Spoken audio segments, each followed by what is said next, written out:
When I was a little girl, the only thing I really dreamed about was being a wife and a mother. I got the mom part, but not the other part. Instead of going to high school, I spent my days hanging out with my friends. So my mom decided to pull me out of school so that she wouldn't get in trouble. I didn't realize the effect that it would have on my entire future, but at the time, that's what I wanted. During that time, I met my children's father. When I found out I was pregnant, I was very, very excited to be a mom, but nervous at the same time because I was 18 years old and I wasn't married and I didn't have a job or career. When Dominic was born, it was hard. We ended up getting kicked out of my mom's house and left with nowhere to go. And when I found out I was having a second baby, I was really nervous because by the time I was 7 months pregnant with Christopher, their dad was already gone. It hurts them a lot that they don't have a relationship with them. But we realized years later that the children were better off without his influence. From day one, I wanted the boys to know that not getting an education was not an option because that's something that was not told to me. And I wanted them to always know that they would have a parent that would be there for them, even in the difficult situations. When Dominic was 10 years old, his pediatrician said that he thought that Dominic had muscular dystrophy. So we saw a neurologist and they found out that Dominic did have Duchenne muscular dystrophy.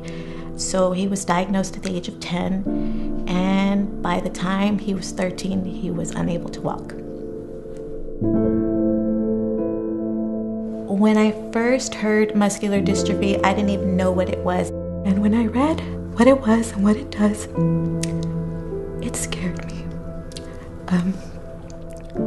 It still scares me. Dominic is the one that tells me it's gonna be okay. He doesn't let his disability get him down, and he just keeps pushing forward. Christopher and Dominic are best friends. Christopher has been our rock, and I don't think that me and Dominic would have gotten through it without Christopher. The disability in itself is devastating.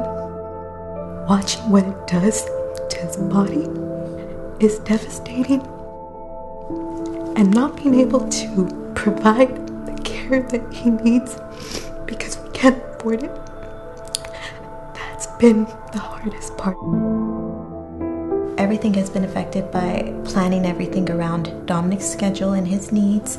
I definitely would like to be able to put in more work hours, but I'm not able to be away from him. Dominic sees all kinds of specialists, neurologists, cardiologists, pulmonologists, endocrinologists. He sees all of them. So we were living in the valley and we were coming up as often as needed to see the doctors here.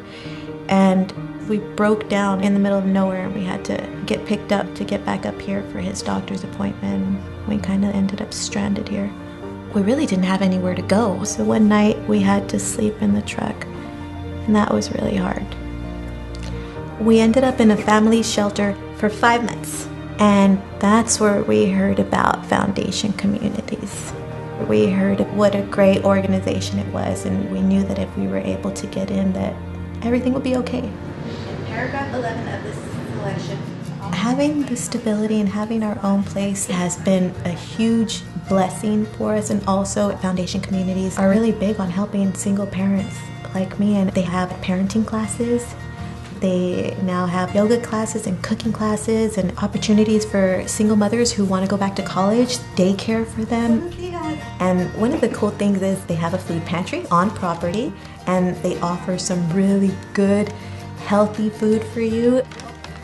Because my boys seem to be always hungry, so we're always running out of food. You're saving for them? I just started the Mind Over Money classes to learn how to be wise with my money and make sure that I always have enough to pay everything that I need and not spend on the things that I don't need. Being in Foundation Communities has helped me to fulfill one of my lifelong dreams, to go back to school. It always felt like it was something that was not possible. But because of Foundation Communities and because of the CHI program, I'm still able to go to school and keep a roof over our heads. My dream for my children was always to build up young men that would grow up to be kind, respectful, responsible, honorable, successful young men. I've made a lot of mistakes in my life, but Dominic said, "Mom, you raised 2 boys on your own, and they're both good in school. They're both doing well. We're not on drugs. We're not out in the streets. So you did something right."